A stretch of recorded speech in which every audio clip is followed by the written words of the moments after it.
There is a quiet war happening inside you right now. Not loud, not dramatic. No one around you can see it, but it is the most important battle you will ever fight. And it decides everything. Your peace, your power, your future. The Stoics knew something most people never learn. The people who rise above suffering, who become calm in chaos, who build a life of quiet strength, they didn't add more to their lives. They subtracted, they eliminated, silently, without announcement, without permission, without telling anyone.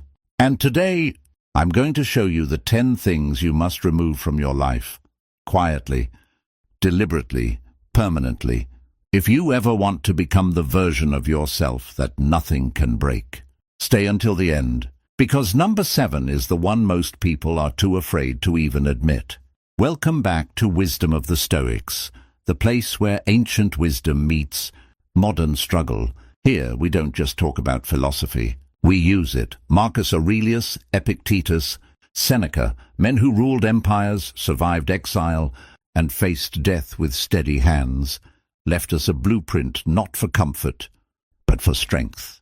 If you're new here, consider subscribing, because every video on this channel is built to make you harder to disturb and easier to respect. Now let's begin. Most self-improvement advice tells you what to add. Wake up earlier, read more books, build new habits, network more, hustle harder. But the Stoics, Marcus Aurelius, Epictetus, Seneca, they understood something deeper. True strength isn't built by addition. It's revealed by subtraction. Think of a sculptor standing before a block of marble. Michelangelo didn't say he created David. He said David was already inside the stone. He simply removed everything that wasn't David. That is the Stoic path to becoming who you're meant to be. The strongest version of you is already inside you, buried under noise, distraction, fear, and other people's opinions. Your job isn't to build a new person. It's to chip away everything false. And here's the part nobody tells you. This elimination has to happen quietly. Why quietly? Because the moment you announce your transformation, you invite resistance. You invite doubt. You invite the very people who benefit from your weakness to suddenly have opinions about your strength. Seneca warned about this when he wrote to his friend Lucilius. He said that a man who lives according to nature will never be poor, and a man who lives according to opinion will never be rich. The opinions of others are a prison if you let them in, before your transformation is complete. So this video isn't a list you check off and post about. It's a private reckoning. 10 things. Quiet removal. No applause needed. Grab a notebook if you have one nearby, because I guarantee at least 3 of these are going to sting. Let's begin with the first one, and it's the one almost everyone underestimates. The first thing you must quietly eliminate is your need for approval. Somewhere along the way, you learned to scan rooms before speaking. You learned to measure your worth by the reactions on other people's faces. A slight frown from your mother, a pause before your boss responds to your idea, a friend who doesn't like your post. And without realizing it, you built your entire identity on a foundation that other people control. Epictetus, who was born a slave and later became one of the most respected philosophers in Rome, taught something radical for his time. Some things are within our control, and some things are not. Our opinions, our judgments, our desires, our actions, these are ours. But the opinions others hold of us, that belongs entirely to them. Chasing it is like chasing smoke. You will exhaust yourself and never hold anything real. Think about how much energy you spend each day trying to be liked. The careful wording of a text message so no one is offended. The rehearsed laugh at a joke that wasn't funny. The silence when you disagreed but stayed quiet to keep the peace. Each of these moments is a small tax on your soul. And over years, that tax compounds into a person who doesn't know what they actually think anymore, because they've spent so long thinking about what others want them to think. Here's a story. There was a Roman senator named Helvidius Priscus, a student of Stoic philosophy, who refused to bow to the approval of Emperor Vespasian. The emperor warned him to stay silent in the Senate, to not voice his opposing opinions. Priscus responded that it was within the emperor's power to take his life, but not within his power to make him say what he did not believe. He valued the approval of his own conscience over the approval, or even the mercy, of the most powerful man in the world. That is what it looks like to eliminate the need for approval. Not recklessness, not rebellion for its own sake, just an unshakable inner compass that no external opinion can move. You don't have to make a speech about this. You don't have to tell your friends, "I'm done seeking approval now." That would defeat the purpose, because announcing it is, ironically, still seeking approval, just dressed up as defiance. Instead, do it quietly. The next time you feel the urge to change your answer because you sense disapproval, pause. Ask yourself, is this what I actually believe? Or is this what will make them comfortable? That pause, repeated daily, is how the chains loosen. Picture your life 5 years from now if you continue seeking approval the way you do today. Picture the version of you who has fully eliminated it. Which one do you respect more? Which one sleeps better at night? The answer is obvious, but living it is the work. The second thing to quietly eliminate is complaining, not venting in a healthy, time-limited way to process emotion. That has its place. I mean the habitual, repetitive complaining that has become your default language. The weather, the traffic, the economy, your job, your relationship, your body. Complaining has become, for many people, the primary way they bond with others. Misery loves company, and complaining is the handshake of the miserable. Marcus Aurelius, the most powerful man on earth during his reign, ruling an empire stretched across 3 continents, facing war, plague, and betrayal, wrote in his private journal something he never intended anyone else to read, that the soul becomes dyed with the color of its thoughts. If you constantly dye your mind with complaint, you become complaint. Your default lens on existence becomes negative, and you stop noticing the structure is even there. It becomes invisible to you, like a fish that doesn't notice water. Here's what's fascinating and slightly terrifying. Neuroscience now confirms what Marcus intuited 2,000 years ago. The brain operates on something called neuroplasticity. The neural pathways you use most often become stronger, faster, more automatic. If your daily habit is to scan your environment for what's wrong, your brain becomes extraordinarily efficient at finding what's wrong. You're not noticing reality more accurately by complaining. You're training a search algorithm that returns more and more negative results over time. Think about the people in your life who complain constantly. Are they magnetic? Do you walk away from conversations with them feeling energized, expanded, alive? Or do you feel slightly heavier, slightly more drained?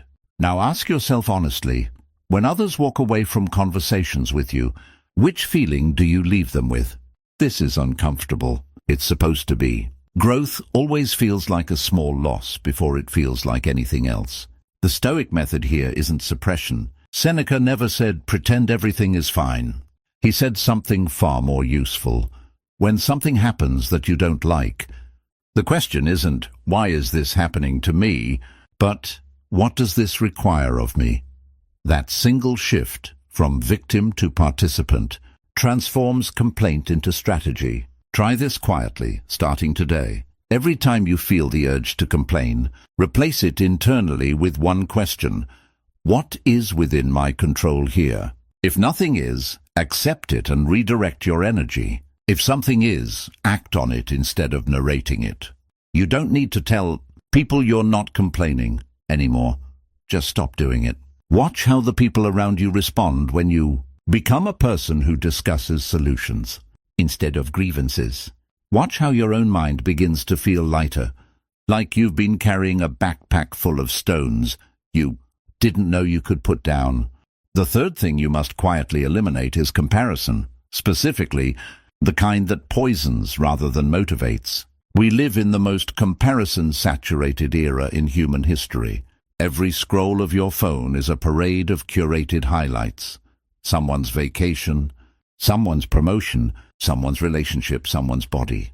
And your mind, which evolved over hundreds of thousands of years to compare itself to perhaps 150 people in a tribe, is now comparing itself to millions of strangers, each presenting their best edited frame. Seneca wrote to Lucilius that no man can be content with his own portion who looks over his neighbor's fence. And that line was written before electricity, let alone Instagram. Imagine what he would say now. Here's the deeper Stoic insight. Though comparison isn't actually about other people, it's about your relationship with what philosophers call external goods, things outside your control. Wealth, beauty, status, possessions. The Stoics called these indifferents, not because they don't matter at all, but because they are not the foundation of a good life. They can be used well or badly, but they should never be the measuring stick for your worth. There's a story about Cato the Younger, a Stoic statesman known for his incorruptible character. He would deliberately wear plain, even unfashionable clothing in public, not out of poverty, but as a practice in detaching his sense of self from the approval and comparison of fashionable Roman society. He trained himself to feel comfortable being judged, so that judgment would lose its grip on him. This wasn't about rejecting nice things, it was about not needing them to feel whole. Here's a practical reframe. When you see someone with something you want, their career, their relationship, their body, their freedom, instead of asking, why don't I have that? Ask, what did that cost them? And am I willing to pay that price? Almost always, you'll discover that what you see is only the visible 10% of an iceberg. You don't see the failures, the loneliness, the specific sacrifices, the years of unglamorous effort.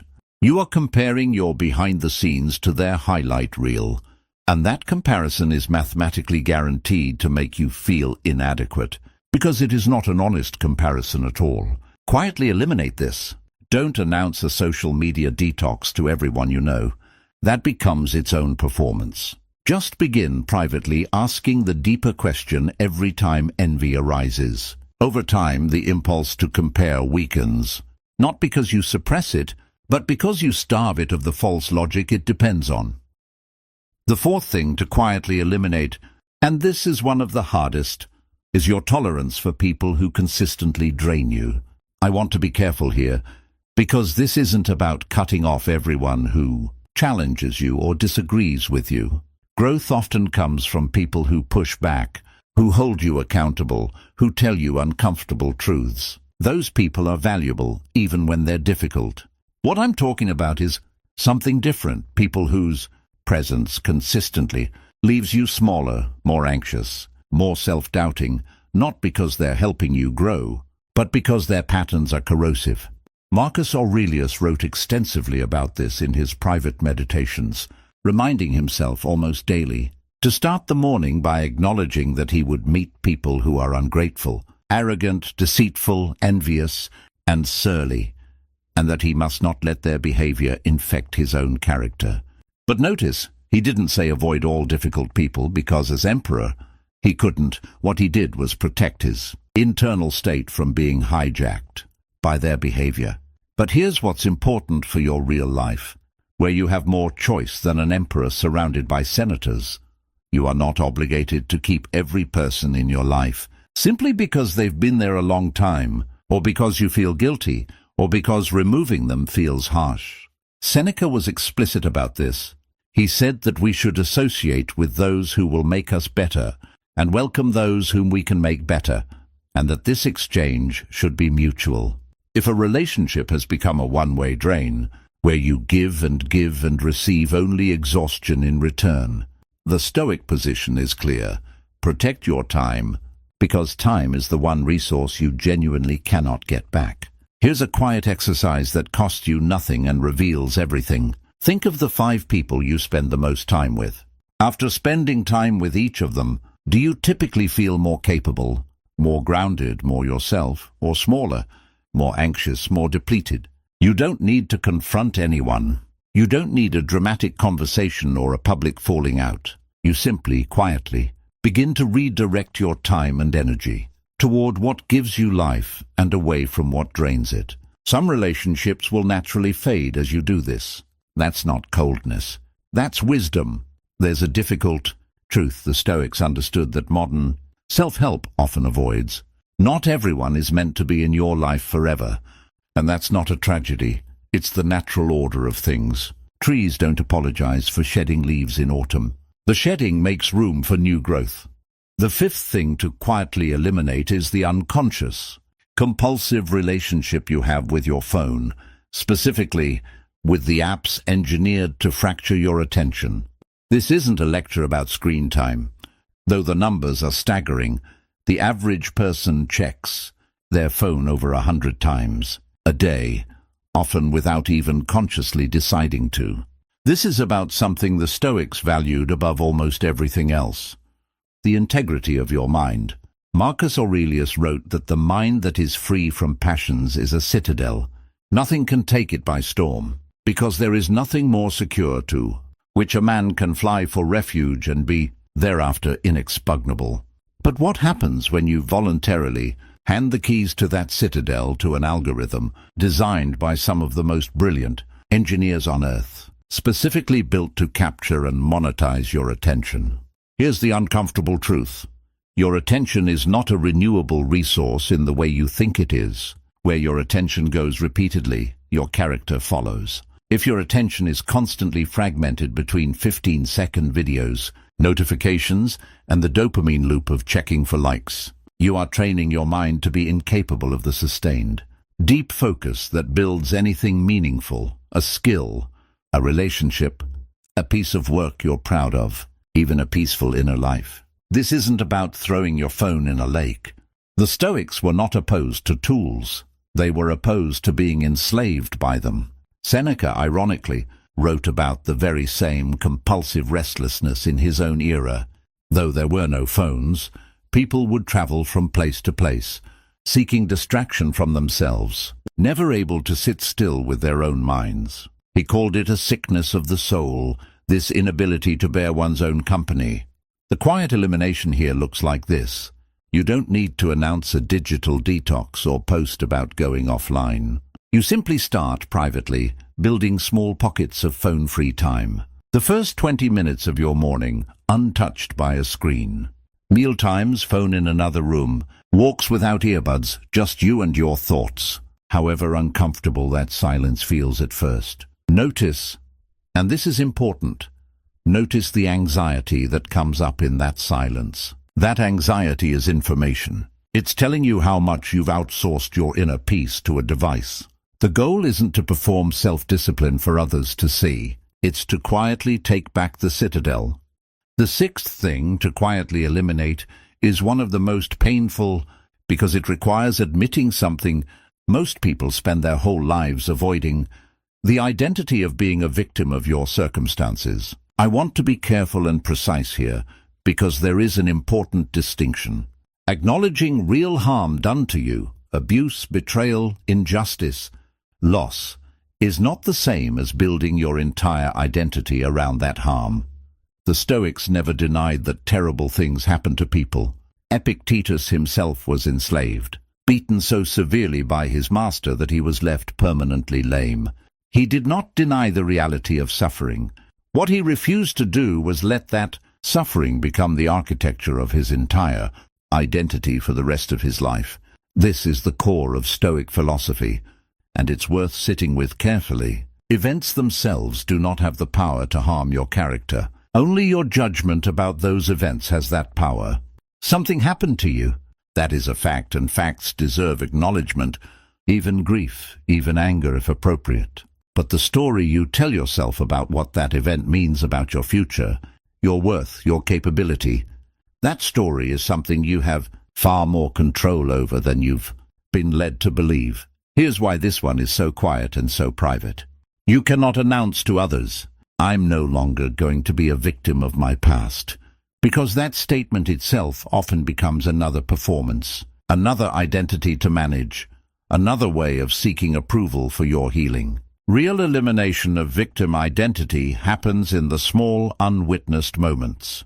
It happens when you catch yourself about to explain away a missed opportunity by blaming your childhood, and instead you ask quietly, internally, what is the next right action I can take? regardless of what happened to me. Marcus Aurelius lost multiple children. He buried more of his own family than most people experience in several lifetimes. He ruled during a plague that killed millions, including eventually likely contributing to his own death. He had every justification to build an identity around suffering. Instead, his journal, written for no one's eyes but his own, repeats one idea constantly: the impediment to action advances action. What stands in the way becomes the way. He did not pretend the plague wasn't real or that his grief wasn't real. He simply refused to let those facts dictate his character. This is hard. I'm not going to pretend it's simple. If you're carrying real trauma, real injustice, this isn't a video that replaces the support of a therapist or real healing work. Please seek that if you need it. But philosophically, quietly, privately, there is enormous power in separating "this happened to me" from "this is who I am now." The first is history. The second is a choice you're making, often unconsciously, every single day. Now we arrive at number 7, the one I promised you at the beginning. The one most people are too afraid to admit, because admitting it feels like giving up on hope itself. The 7th thing you must quietly eliminate is the fantasy of a perfect future that excuses you from living fully now. Here's what I mean. So many of us live in a kind of suspended animation, waiting until we lose the weight to really start living, waiting until the promotion comes to finally feel successful, waiting until the relationship is perfect to feel loved, waiting until we have more money to feel secure. We have quietly, almost without noticing, outsourced our entire experience of being, alive to a future moment that we keep pushing further away. This is one of the cruelest tricks the mind plays, because it disguises itself as ambition, as hope, as planning. It feels productive to imagine the perfect future. But Seneca had a name for this trap. He called it living in preparation for life, rather than actually living.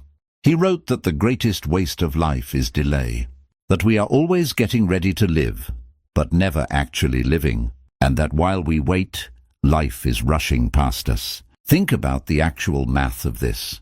The average human life is roughly 4,000 weeks if you're fortunate enough to live to 80. That's it. 4,000.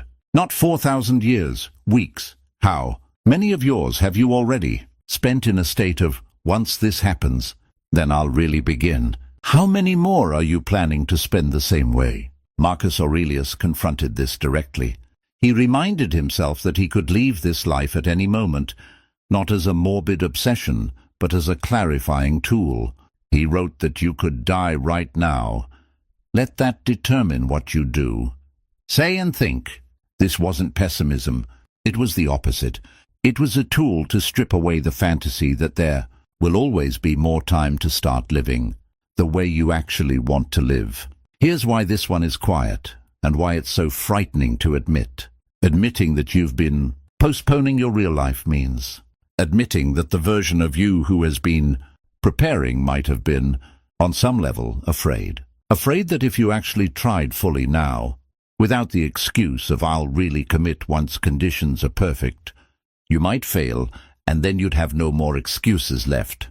The fantasy of a perfect future is, in a strange way, a comfortable prison, because it lets you avoid the risk of trying with everything you have right now. Quietly eliminating this doesn't mean abandoning goals or planning. The Stoics were not opposed to ambition. It means closing the gap between the life you're living and the life you say you're waiting for. It means asking yourself, privately today, what would I do differently in the next 24 hours if I stopped waiting for permission from some future circumstance, and then doing that thing, not announcing it, just doing it. If you're still here with me, I want you to notice something. We're past the halfway point, and the things on this list are not getting easier. They're getting more honest. That's intentional. The Stoics never promised comfort.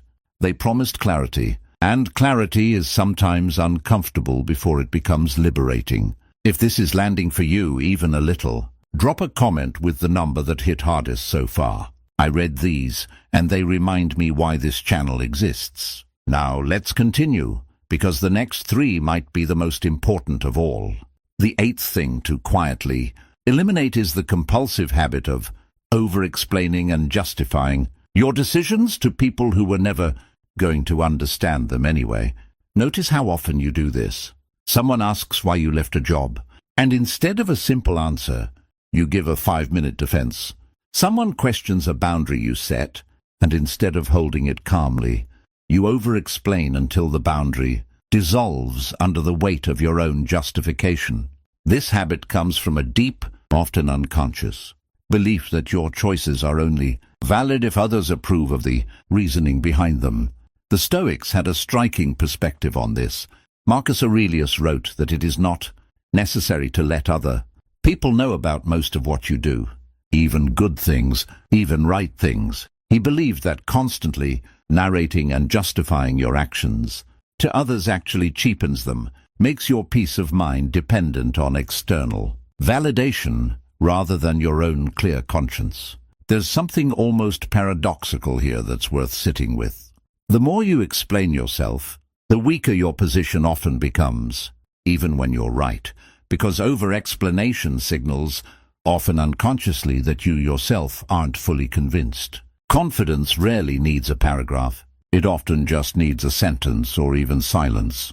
This doesn't mean becoming cold or withholding genuine communication with people who deserve explanation. Your spouse, your close family, people directly affected by your choices. This is about the instinctive over-explaining to acquaintances, critics, and people whose opinions shouldn't carry weight in your decision-making in the first place. The co-worker who questions why you didn't attend the optional after-work event.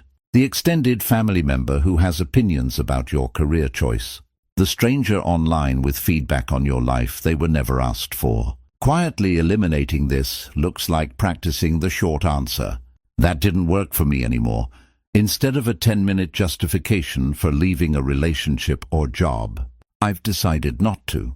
Instead of constructing an elaborate defense for declining an invitation. Watch how uncomfortable this feels at first. That discomfort is the muscle of people-pleasing finally being asked to relax. And watch over time how much energy returns to you that was previously spent managing other people's understanding of your life. The ninth thing to quietly eliminate is your white-knuckled grip on outcomes. The exhausting need to control results that were never fully yours to control in the first place. This is, in many ways, the philosophical center of all Stoic thought. So let's slow down here. Epictetus opened his most famous teaching with this exact distinction. Some things are up to us, and some things are not. Up to us, our judgments, our intentions, our effort, our character. Not up to us, the actions of other people, the timing of events, the outcomes of situations we can influence but never fully command. Even our own health and reputation, which depend partly on forces outside ourselves. Almost all human anxiety, when you trace it back far enough, comes from confusing these two categories. You pour your effort into a job application and then spend weeks anxious about whether you'll get it, even though the decision is now entirely in someone else's hands. You love someone fully and then live in quiet dread of whether they'll leave, even though their choices were never yours to make. You do everything right and still find yourself bracing for an outcome you cannot govern. There's a famous archery metaphor the Stoics used that I find incredibly clarifying. An archer should do everything within their control. Practice, form, aim, breath, with total dedication and excellence.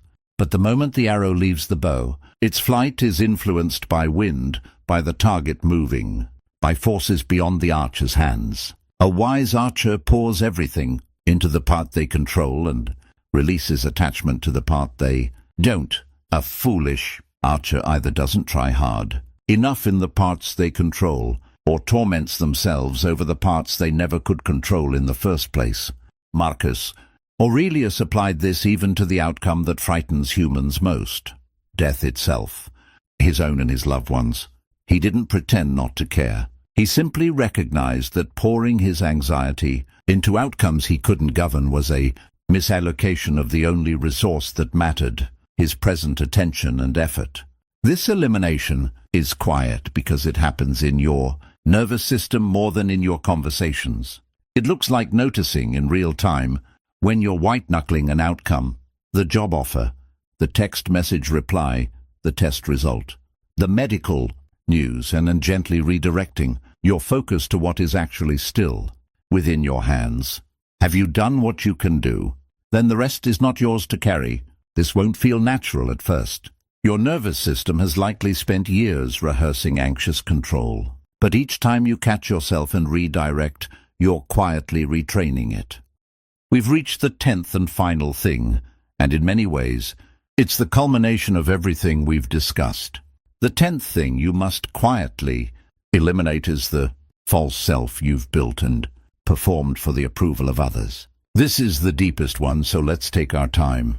Somewhere across your life, childhood, school, early relationships, your career, you learned which version of yourself got rewarded and which version got punished, ignored, or shamed. And slowly, often without any conscious decision, you built a persona, a more agreeable version, a less threatening version, a version that laughs at jokes that aren't funny, agrees with opinions it doesn't hold, shrinks its ambitions so as not to make others uncomfortable, hides its true desires because they once led to disappointment or ridicule.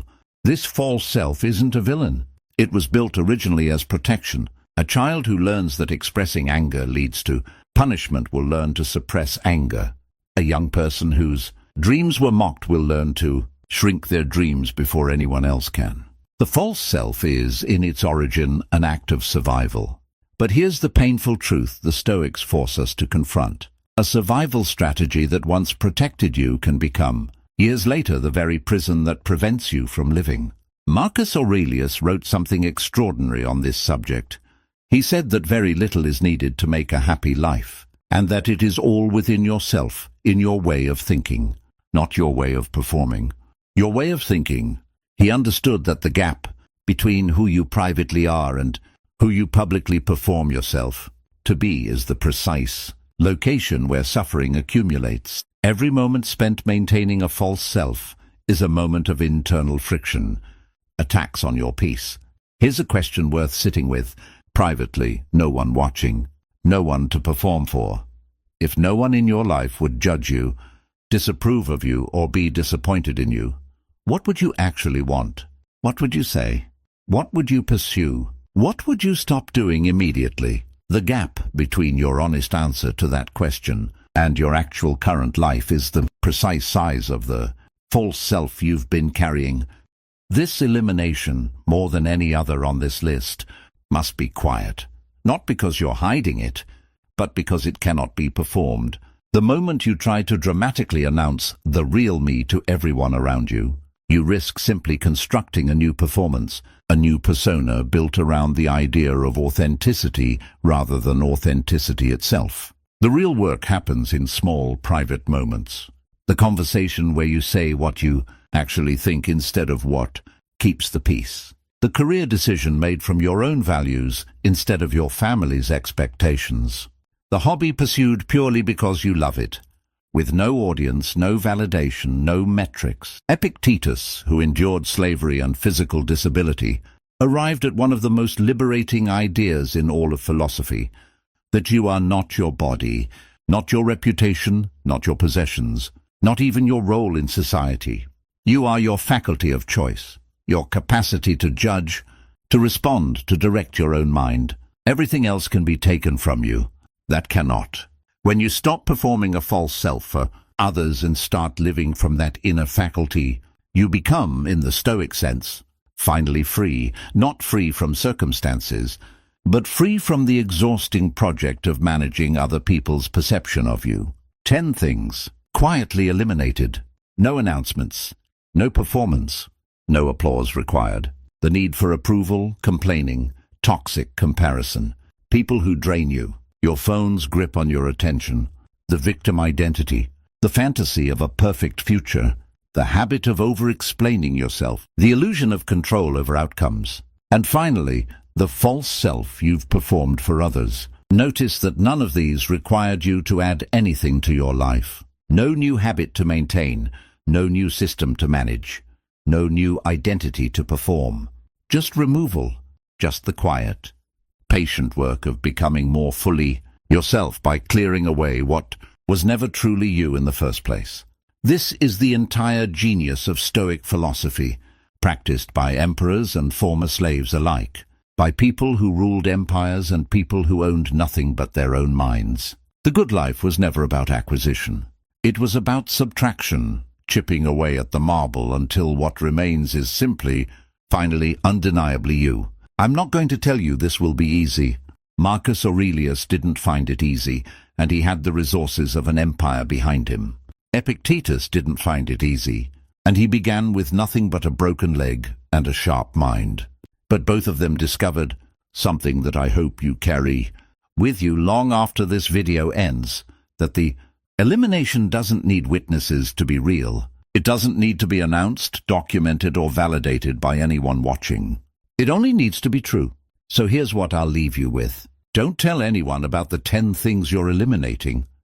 Don't post about it. Don't make it a performance. Just begin quietly today with whichever one struck you hardest. Let your actions speak in a language no announcement ever could. If this video gave you even a moment of clarity, the most useful thing you can do is sit with it in silence before you do anything else. But if you want to support this channel's ability to keep making content like this, a like helps more than you'd think, and subscribing means you won't miss what comes next.